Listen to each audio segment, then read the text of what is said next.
Assalamu alaikum dear students, hope you are fine by the grace of Almighty Allah. Welcome to NIEVS Home School. I am Sabrina Hawk, Assistant Teacher of Science, National Ideal English Version School, Day Shift. Dear students, today I am going to take a science class for class 5 student on the based on science chapter 3. The name of the chapter is Water for Life.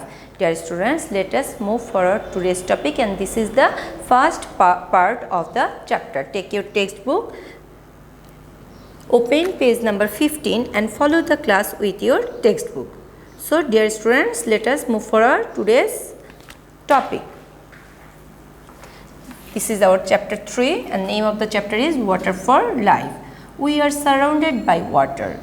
We can get water from natural sources such as rainfall, river or sea. We also can get water from man-made sources such as lake, pond, well, tubewell, etc. We cannot survive without water. From here, dear students, look here, lake, pond, well, tubewell, that all are man-made sources, and rainfall, river, sea, that are the natural sources of water. And we know on the our surface of 3/4 earth surface is covering of the earth surface is covered with the water. That means there is a huge amount of water in our earth surface. Now come to the next page, that is water for plants and animals. Then we know what there is a question, why do plants and animals need water? Then come to the next page. The summary of the question answer is water is essential for living things. Without water, living things cannot survive. And there is the for plants. This para is too much important for you. You have to learn the total para for yourself. Then plants need water for their life. Plants contains about 90% of water in their bodies. Underline this 90% because a huge amount of water a plant has in his or her bodies. Then in its bodies. Plants use water to make their food. Plants need water for the collection of nutrients from the soil and to transport into different parts. Without water, they cannot absorb the nutrients from the soil.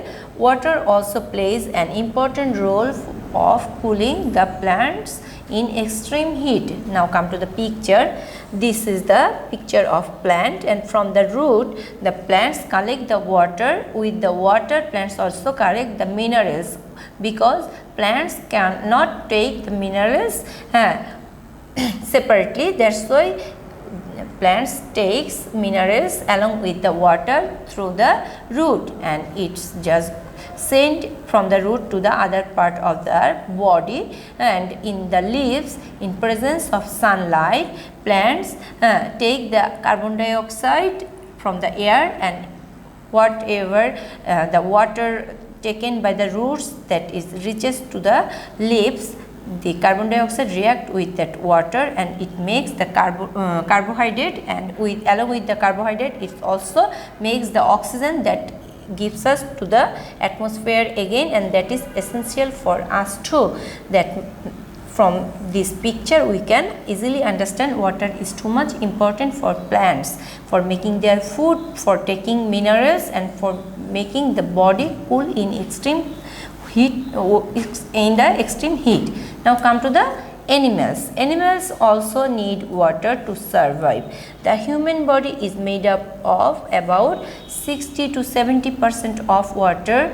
Now come to the 60 to 70%. This is too much important for you. This is in our body's proportion of water. No animal can survive without water. When we eat food, water helps to digest it. Water helps to carry nutrients to all parts of the body. It also helps the body to absorb the nutrients. Water is essential to maintain the proper temperature of our body. Now come to this picture. Here is the work of water. It helps to carry nutrients to all of body parts. Second work is help body to absorb the nutrients. Third one, help to digest food, and last one, maintain proper temperature of the body. Now come to the next page. Next page is, there is the heading is water cycle, but today we only discuss about the changing states of the water. Students, when in the winter, if you observe the outside grass, if you will get some water droplets on the grass. If you see the picture, it will be known to you. Then have you ever seen the drops of water on the surface of grasses in the morning? Where do the droplets come from? The question arises in your mind, how are the water droplets formed?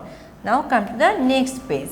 Then if you take a glass of water, normal water, that means that water is in normal temperature, and if you take another glass of water with ice, then if you observe the outside of the cool water, that there will be outside the glass, there will be some water droplets.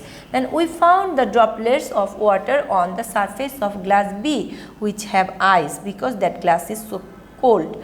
On the other hand, the droplets were not found in the surface of glass A, that where the water temperature is normal, there will be no surface, but where the surface of the glass is cold, for the insides ice and water, there will be some water droplets because of the cold surface.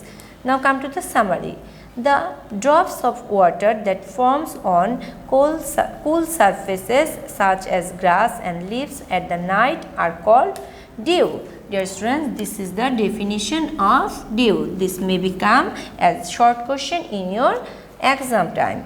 When the air comes into contact with some cold surface, water vapor in the air forms into water drops on the cold surface. Water vapor in the air is changed into water by cooling.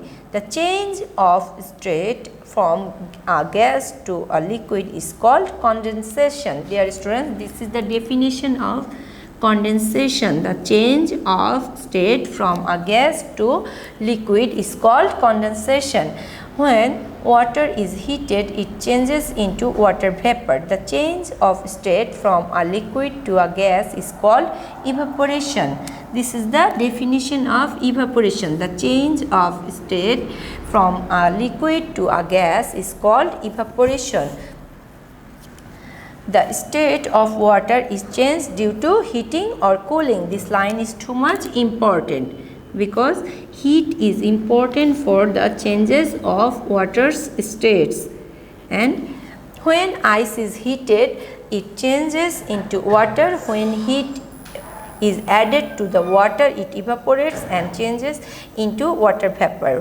When water vapor is cooled, it condenses to the form water. When water is cooled, it freezes and it becomes ice. If you observe, there is ice, it is heating, it becomes water, and if water is heating, that it will be water vapor. And again, if we cool the water vapor, it will form the water, and again if we cool the water in the freezer, it will become ice. And the main cause of the changing of the states of water, that is heating or and cooling. That means heat is so much important here. Dear students, I have finished my today's topic. Hope you have understood. If you feel any problem, you can contact with me. I have given my contact number on the board. Keep practicing, learn all the previous question answer, and read the chapter again and again. Do the SW and submit it regularly. Thank you. Allah Hafiz.